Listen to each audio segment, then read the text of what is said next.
사도행전 6장 8절부터 8장 2절 큰 핍박의 시작 스데반의 순교라는 제목의 말씀을 함께 은혜의 말씀을 나누고자 합니다. 교회가 성장하면서 헬라파 과부들이 구제에서 빠지는 문제가 발생을 했어요. 그것은 조직을 빠르게 정비하지 못했기 때문에 발생한 문제였지 교회의 어떤 심각한 문제는 아니었습니다. 그래서 성령이 충만한 사람을 뽑아 구제하는 일을 맡겼는데 주로 헬라파 유대인들이 뽑혔어요. 조직을 정비한 사도들은 기도와 말씀 전하는 일에 집중하게 되었습니다. 이제 교회는 일사불란한 조직을 갖춘 단체로 성장을 했고 서로의 섬김으로 사랑의 공동체를 이루었습니다. 그래서 많은 사람이 예수님을 믿었는데 심지어 제사장 가문도 예수님을 믿었어요. 유대인에게 아론 지파는 제사장 가문으로 가장 큰 지파예요. 왕으로는 유다 지파가 가장 고귀한 지파지만 제사장으로 하나님을 섬기는 일에서는 아론의 지파, 제사장 지파가 유대에서 가장 큰 지파인 거예요. 이제는 일반인만 예수님을 믿는 것이 아니라 제사장까지도 예수님을 믿고 교회에 들어왔어요. 예수님의 복음이 유대 사회에 큰 영향력을 끼친 것입니다. 그러나 그로 인해서 대대적인 핍박이 일어나는 이유가 되기도 해요. 오늘 말씀은 대대적인 핍박의 시작인 스데반 집사의 순교에 관한 말씀입니다. 먼저 본문 8절 말씀을 볼까요? 스데반이 은혜와 권능이 충만하여 큰 기사와 표적을 민간에 행하니, 초대교회 때 사도들만 권능을 행한 것이 아니라 스데반 집사도 은혜와 권능이 충만하여 큰 기사와 표적을 행했어요. 우리는 보통 집사직 그러면 교회에서 봉사하는 직으로만 생각을 하지만 이 집사의 직분은 사도를 보조해서 교회가 사랑의 공동체가 되도록 봉사하는 직분이에요. 그래서 성령이 충만한 사람을 뽑았는데 그들은 봉사하는 일뿐만 아니라 복음을 알고 복음을 증거하는 일에도 능력이 탁월한 자들이었습니다. 집사가 교회에서 봉사를 하려면 봉사만 잘하는 것이 아니라 복음을 잘 알아야 돼요. 복음을 모르고 교회에서 봉사한다는 것은 참으로 앞뒤가 맞지 않는 얘기입니다. 집사가 복음을 잘 알아야 복음에 합당한 봉사를 할 수 있는 것이에요. 만일 집사가 복음을 모르면 물건을 나누는 봉사도 복음적이지 못할 것입니다. 그래서 스데반 집사는 봉사하는 일뿐만 아니라 복음도 잘 알았습니다. 그리고 그는 성령에 충만한 사람이라 성령께서 그로 말미암아 기사와 표적을 행하게 하셨어요. 오늘 우리도 교회에서 봉사를 하려면 복음을 잘 알아야 돼요. 믿음과 복음이 충만하면 교회가 어떤 공동체인지를 알아야 되고 또 알게 되는 거예요. 믿음과 복음이 충만하다는 것은 교회가 무엇인지, 무슨 공동체인지를 아는 거예요. 그냥 우리가 주여 믿습니다 하고 덮어놓는 것이 우리의 믿음이 아니고 그냥 예수님은 십자가에 죽으셨다라는 그 수준에서 아는 것이 복음이 아니고 우리의 믿음이 또 우리의 복음의 수준이 탁월하면 교회는 어떤 공동체인지 어떤 은혜로 세워졌는지를 알므로 우리가 이 주님의 교회를 봉사하는 일에 더 탁월하게 더 열심 있게 수고를 할 수 있습니다. 교회가 어떤 공동체인지를 알아야 교회가 무엇을 위해서 돈을 써야 할 것인지를 아는 거예요. 교회 공동체가 무슨 공동체를 모르면서 교회를 봉사한다는 것은 올바른 봉사를 기대하기가 무척 어려워요. 올바른 봉사자는 믿음과 복음이 충만하여 교회가 무슨 일을 하는 공동체인지를 바르게 알아서 봉사하는 거예요. 왜냐하면 우리의 봉사와 수고는 교회를 섬기는 거예요. 어떤 특정한 인물이나 특정한 사람을 섬기는 게 아니고 예수 그리스도를 섬기는 일인데 예수 그리스도를 섬기는 것은 그의 지체인 교회를 섬기는 거예요. 예수님을 그냥 신앙하고 섬긴다는 것은 저 멀리 계신 이상적인 예수님을 바라는 것이 아니라 내 안에 계시고 나와 함께 형제가 되고 나와 함께 한 몸이 된 교회를 돌보는 것이 바로 예수님을 섬기는 것이에요. 그래서 교회의 복음이 무엇인지를 알아야 그리고 또 교회 공동체가 어떤 곳인지를 알아야 복음의 봉사자로서 올바르게 봉사할 수 있는 거예요. 교회 처음 순교자인 스데반 집사는 믿음이 충만하고 성령이 충만한 사람이었습니다. 그리고 복음을 잘하는 믿음의 봉사자였어요. 이처럼 사도들만 권능이 있는 것이 아니라 성령께서는 모든 교회 봉사자로 권능을 행하게 하셔서 많은 권능으로 예루살렘에 믿는 사람을 많게 하셨습니다. 지금 이제 초대교회가 세워지고 하나님의 복음이 이곳과 저곳에 전해지는 일에 12 사도만으로서 그 수고하기가 감당하는 일이 큽니다. 그래서 여러 사람을 성령은 들어서 복음 전하는 일을 하게 하셨어요. 이 스데반이라는 특별한 사람만 그런 것이 아니라 빌립 집사도 스데반과 같이 복음 전도하는 일을 열심히 했어요. 사도행전에서는 스데반 집사와 빌립 집사 이 두 사람을 얘기를 해요. 그럼 둘만 있는가? 성경에서 2명의 증인은 완벽한 증인이에요.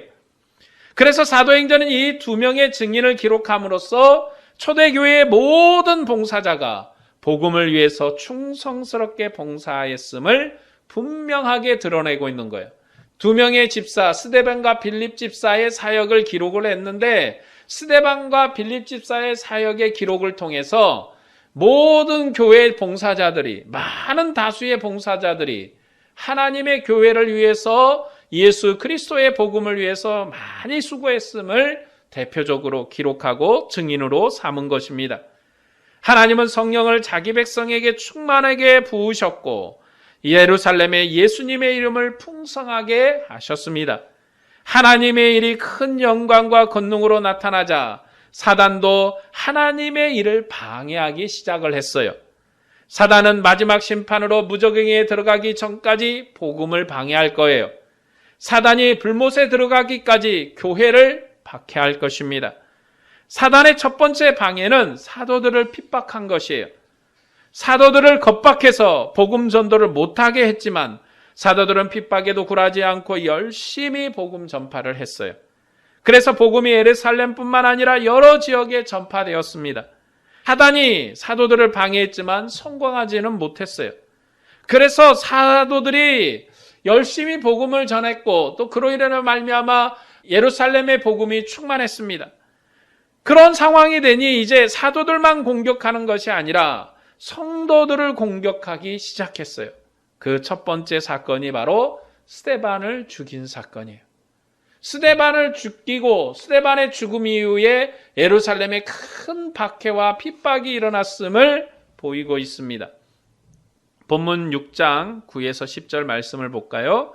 이른바 자유민들 즉 구레네인, 알렉산드리아인, 기르기아인, 아시아에서 온 사람들의 회당에서 어떤 자들이 일어나 스데반과 더불어 논쟁할 때 스데반이 지혜와 성령으로 말함을 그들이 능히 당하지 못하여 여러 지역의 회당 사람들이 예루살렘에 모여들었어요. 그들이 스데반과 논쟁을 했습니다. 그런데 스데반이 성경을 잘 알고 있었기 때문에 이길 수가 없었어요. 성령에 의해서 성령의 지혜로 말하니 이길 수가 없었어요. 그래서 사람들을 선동해서 스데반이 모세와 하나님을 모독하는 것을 우리가 들었다고 고발을 했습니다. 그리고 거짓 증인을 세워서 이 사람이 이 거룩한 곳과 율법을 거스러 말한다고 증거하게 했어요. 그들은 이 사람이 나사렛 예수가 이곳을 헐고 또 모세가 우리에게 전해진 규례를 고치려고 한다고 고발을 했어요. 성전은 하나님이 거하는 전이죠. 하나님을 섬기는 중심지예요. 그리고 모세 율법은 성전에 속한 거룩한 백성으로 살게 하는 법이에요. 이스라엘의 성전이 있다는 것은 이스라엘이 율법을 받은 백성이라는 것이에요.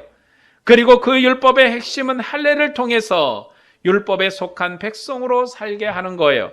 그런데 거룩한 곳과 율법을 거슬렸다는 것은 성전을 부정하고 할례를 부정했다는 거예요. 이런 주장은 사실 거짓말은 아니죠. 이런 주장이 지금 꾸며낸 주장은 아니라 그들이 핵심을 가지고 고발한 주장이에요. 예수님은 성전을 헐고 새로운 성전을 세우리라 말씀하셨어요. 그 성전은 하나님과 함께 거하는 거룩한 하늘 성전이에요. 그리고 모든 사람에게 성령을 부어 몸의 흔적으로 하나님의 백성이 되는 것이 아니라 아버지의 뜻을 따라 아들이 원하는 자들을 하나님의 백성으로 부르셔요. 이전에 율법 안에서는 이스라엘이 할례라는 예식을 통해서 몸에 흔적을 남김으로 하나님의 백성으로 인정되어지고 하나님의 백성으로 성전에서 경배하는 사람이 됐어요. 그러나 이제는 우리에게 몸의 흔적으로 하나님이 우리를 부르시지 않습니다. 각 사람에게 성령을 충만하게 부으셔서 하나님이 원하시고 하나님이 소망하시고 하나님이 예정한 자를 불러 하나님의 백성이 되게 하시는 거예요. 그러니 이들의 고발은 거짓은 아닌데 그들의 고발은 사도가 전한 복음을 통해서 교회를 핍박하려는 사단의 교묘한 공격이에요. 이 일로 공회가 소집되었고 공회에서 스데반이 변론을 했어요.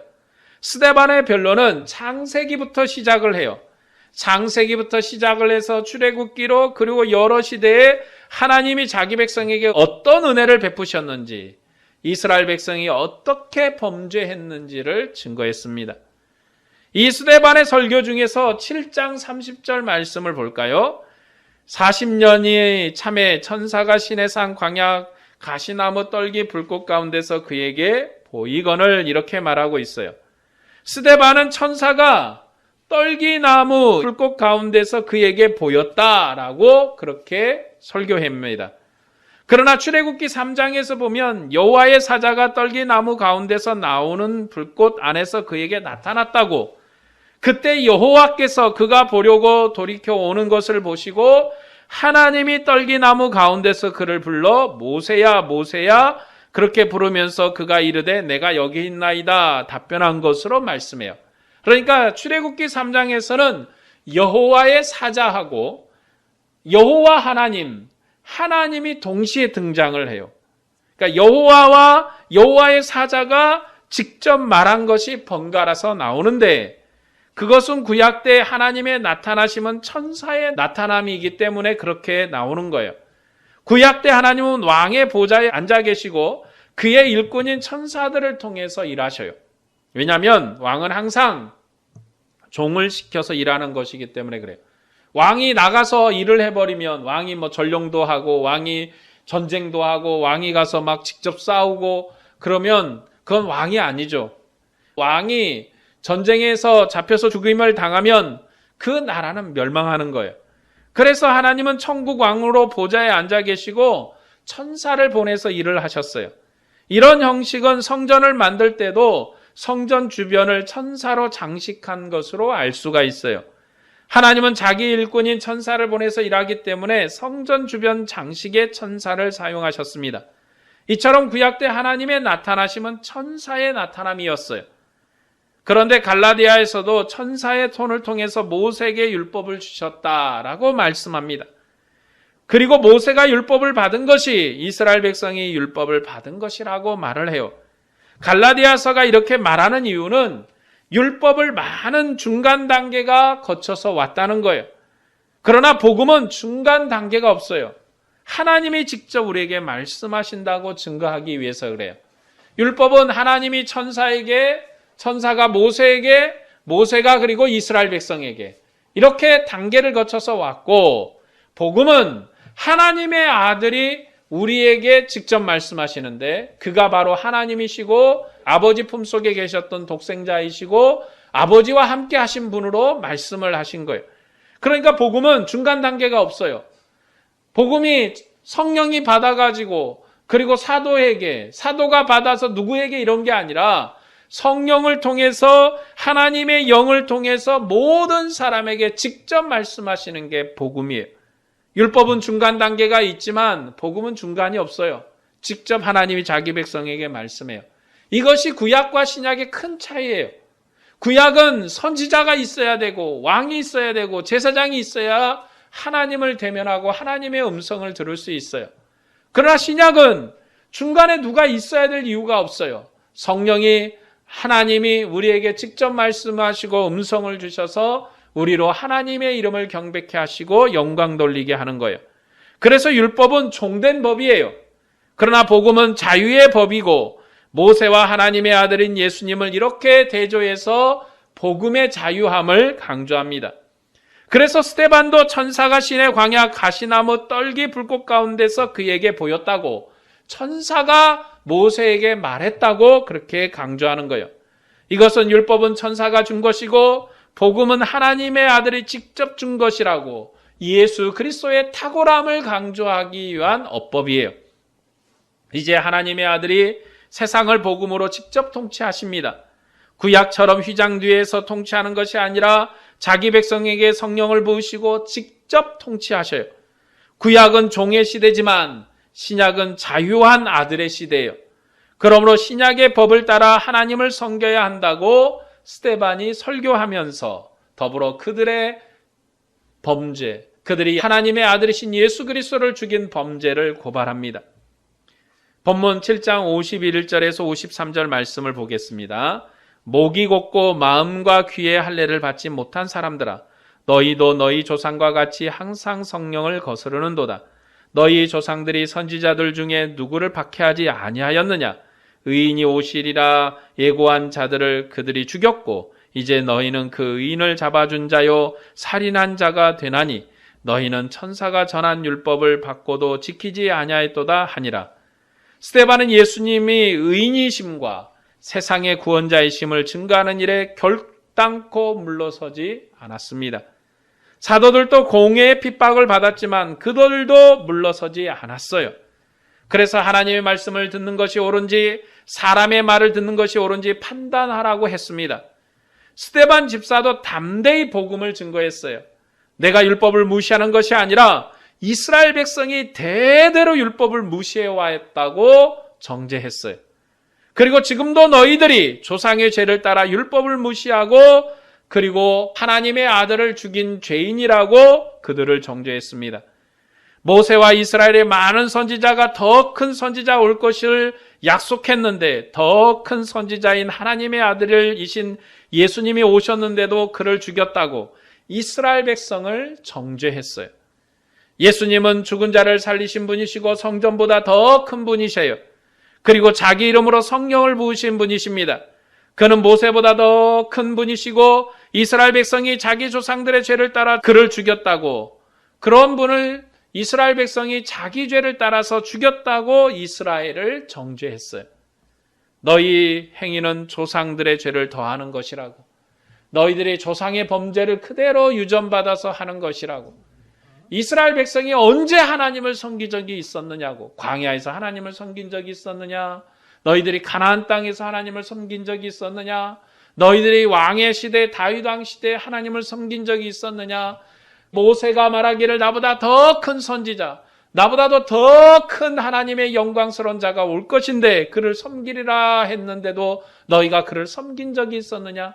아들이 오셔서 죽은 자를 살리고 병든 자를 고치고 그리고 갖가지 이적과 표적으로 모세가 보이지 못했던 영광스러운 표적을 보였음에도 너희가 그를 따른 적이 있는가? 여러분, 모세는 자기 이름으로 자기 권세로 한 번도 표적을 행한 적이 없어요.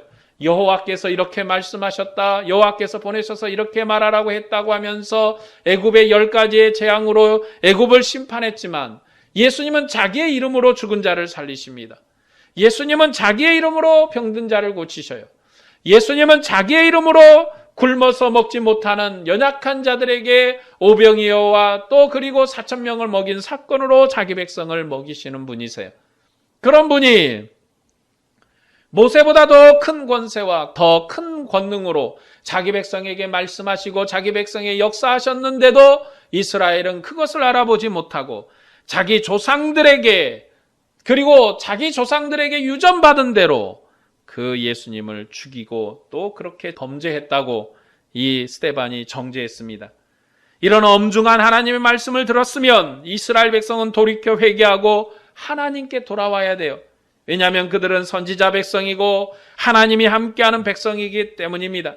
그러나 스데반의 설교를 들은 무리는 돌이키지 않았어요. 그들 안에 악독함이 가득해서 하나님을 거역한 조상의 죄를 반복했어요. 그래서 스데반에게 달려드는 것입니다. 우리가 열심히 복음을 증거해도 세상이 거절할 수 있어요. 그것은 우리가 복음을 잘못 전한 것이 아닙니다. 어찌 보면 세상으로부터 칭찬을 듣는 사람이 거짓 선지자일 수도 있어요. 구약시대에도 바른 선지자들은 이스라엘 백성에게 배척당했습니다. 그러나 거짓 선지자들은 사람에게 칭찬을 들었어요. 예수님께서 죽으신 것도 세상에 죄가 있다고, 어둠이 있다고 정죄했기 때문에 그래요. 유대인들은 하나님의 종도 아니고 빛도 없는 자들입니다. 그들은 어둠이었고 죄가 가득한 백성이었습니다. 그래서 예수님도 그들을 마귀의 자식이라고 정죄하셨습니다. 그 정죄 때문에 예수님께서 죽으신 거예요. 그것 때문에 이스라엘 백성이 예수님을 미워했습니다. 스데반도 유대인을 향하여 너희는 죄인이고 너희 조상대대로 율법을 지키지 않았다고 정죄했습니다. 그래서 죽임을 당한 거예요. 오늘 교회도 세상에서 생명과 사망을 선포하는 믿음의 사람이 되어야 합니다. 교회는 세상의 어둠을 정죄하고 빛을 선포해야 돼요. 그것이 교회의 사명입니다. 그러나 그 일은 결단코 쉬운 일은 아닙니다. 잡혀갈 수도 있고 돌에 맞을 수도 있고 죽을 수도 있는 거예요. 그러나 교회는 교회의 사명을 다해야 되는 거예요. 교회는 교회로서의 일을 하는 거예요. 세상이 무슨 말을 하든 이런 말을 하든 이렇게 생각하든 저렇게 생각하든 중요하지 않아요. 교회는 교회로서의 사명, 교회가 해야 될 일을 굳건하게 해가야 하는 것입니다. 스데반 집사가 성령의 충만함으로 유대인들을 정죄하고 그들의 죄를 고발할 때 무리가 분노해서 스데반을 죽였어요. 한참 변론중인데, 한참 설교하면서 한참 이야기 중인데 스데반을 죽였어요. 이건요, 재판이 아니에요. 이거는 재판도 아니고 아무것도 아닌 거예요. 이스라엘의 범죄함을 너무나도 극명하게, 너무나도 분명하게 드러낸 거예요. 이스라엘이 지금 죄를 짓고 있는 거예요. 율법이 보장한 정당한 절차를 따르지 않고 있어요. 그들이 하나님의 백성이라면, 하나님을 따르는 백성이라면 율법이 정한 절차를 따라야죠. 율법이 정한 제도를 따라야죠. 모든 변론을 다 듣고 재판장이 판단하는 거예요. 백성이 판단하는 게 아니에요. 재판장이 판단하는 거예요. 그 재판장이 누굽니까? 제사장들이 판단하는 거예요. 그러나 스데반 집사는 변론하는 중에 무리에게 죽임을 당했어요. 그러면 그걸 제지하고 말려야 되는 게 제사장과 이스라엘 지도자들의 임무예요.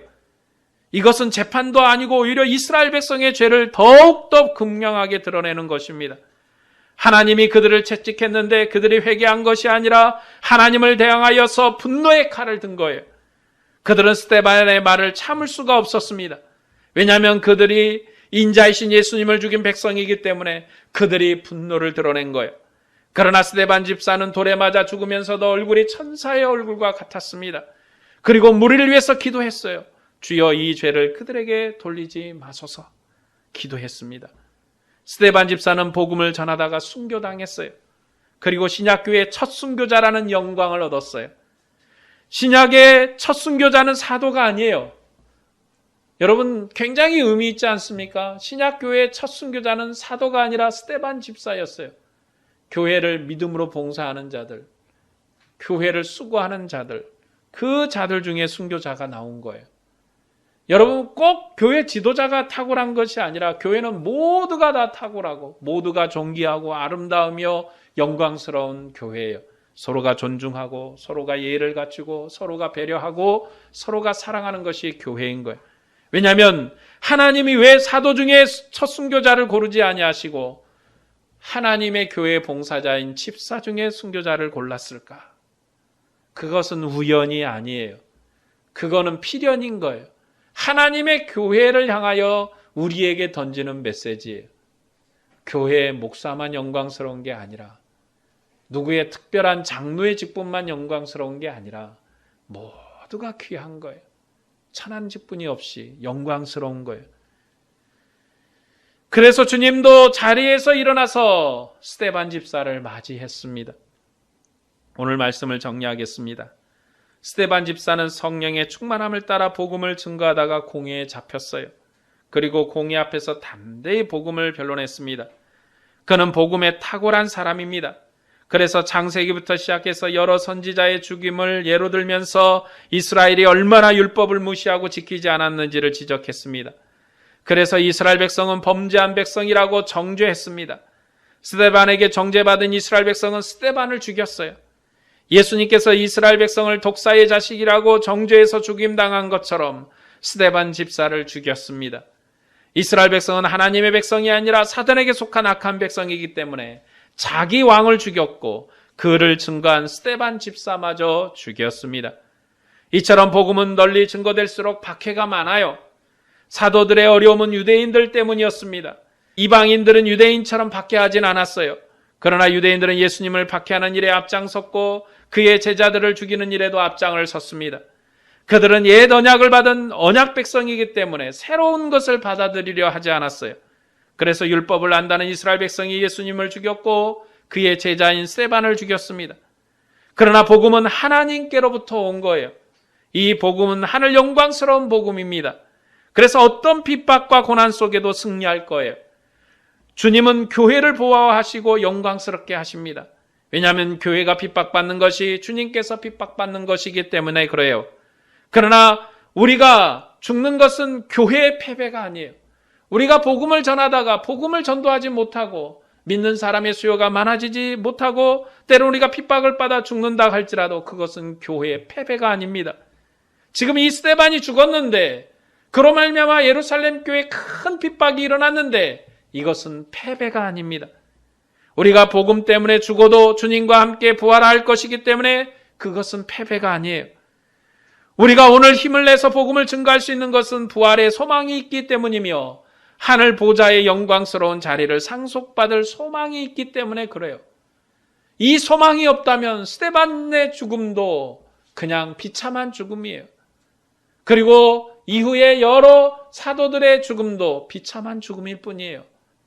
그러나 우리에겐 부활의 소망이 있고 하늘 보좌의 영광스러운 상속의 소망이 있기 때문에 우리의 죽음은 영광스러운 것입니다. 교회는 여러 가지 핍박 중에 성장했고 확대되어 왔습니다. 교회는 외부의 핍박으로 망하지 않는 거예요.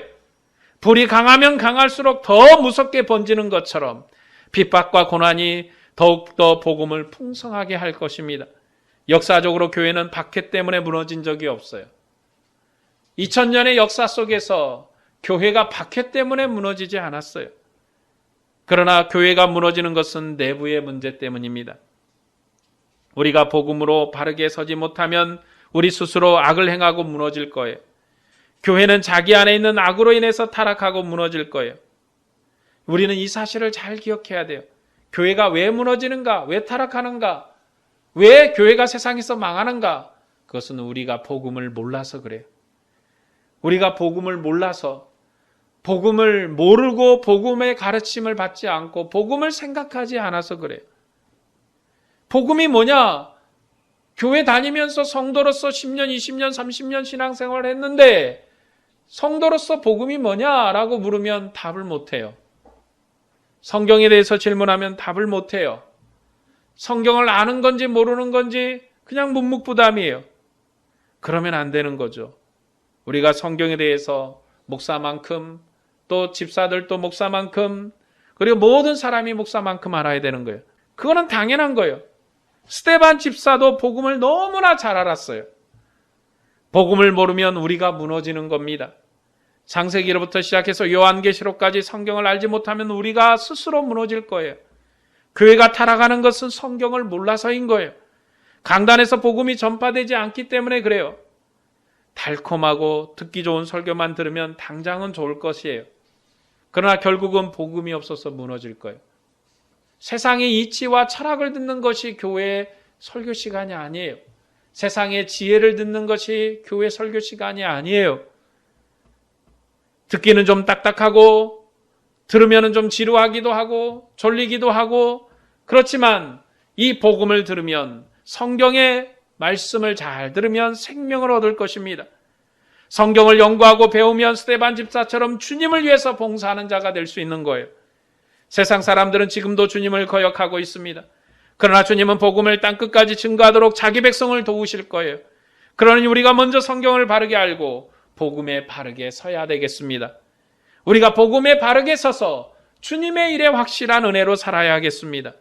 그러면 성령께서 우리를 도우시고 주님의 복음을 세상 땅끝까지 전하여서 세상을 정복하게 하실 거예요. 이제 마지막이 얼마 남지 않았어요. 우리의 인생도 얼마 남지 않았습니다. 앞으로 이제 30년, 40년, 50년 후면 우리의 인생이 끝날 것입니다. 우리의 마지막을 달려가는 그 순간까지 주님 앞에서 우리가 잘했다, 정말 헌신했다, 수고했다 칭찬 듣는 믿음의 사람이 되시기를 소망합니다. 오늘 또 주님을 위해서 헌신하는 여러분에게 주님의 은혜와 평강이 충만하기를 축복합니다. 기도하겠습니다.